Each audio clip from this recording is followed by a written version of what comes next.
நாடாளுமன்ற இறுதிக்கட்ட தேர்தல் இன்றோடு முடிந்துள்ள நிலையில் தேர்தலுக்கு பிந்தைய கருத்து கணிப்புகள் வெளியாயிருக்கு. இதுல குறிப்பா India today Axis my India கருத்து கணிப்பு கவனம் பெற்றிருக்கு. குறிப்பா தமிழ்நாட்டை பொறுத்தவரை பாஜக தன்னோட வெற்றி கணக்க தொடங்குது அப்படின்னு சொல்லுது இந்த கருத்து கணிப்பு.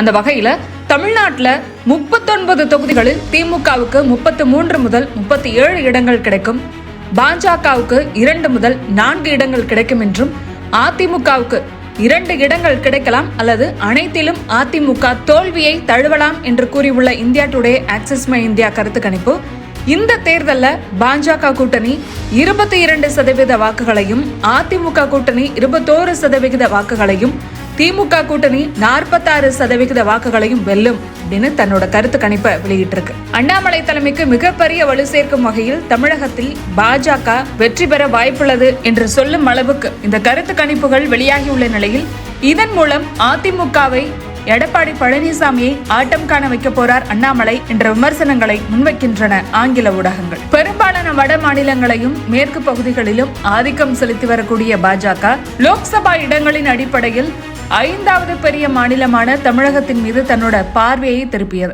அந்த வகையில் மோடி முதல் பாஜக தேசிய தலைவர்கள் பலரும் தமிழ்நாட்டில் பரப்புரையில கவனம் செலுத்தியதன் விளைவாக இந்த தேர்தல் முடிவுகளை பார்க்கலாம் என்ற விமர்சனங்களும் முன்வைக்கப்படுகின்றன. தென் மாநிலம் குறிப்பா தமிழ்நாட்டில் பல ஆண்டுகளா இருமுனை போட்டிதான் இருந்து வருது. திமுக மற்றும் அதிமுக ஆகிய 2 திராவிட கட்சிகளின் ஆதிக்கம் தான் இத்தனை ஆண்டுகளா இருக்கு. ஆனா பாஜக இந்த வரலாற்றை இந்த முறை மாற்றி தமிழ்நாட்டு அரசியல் களத்துல புதிய வரலாற்றை எழுதும். அண்ணாமலை தலைமை தீவிரப்படுத்திய பரப்புரையால் அதிமுக பின்னுக்கு தள்ளப்பட்டு பாஜக 2ஆம் இடம் பிடிக்கப் போகிறது என்ற கருத்துக்களும் இந்த கருத்து கணிப்புக்கு பிறகு முன்வைக்கப்படுகின்றன.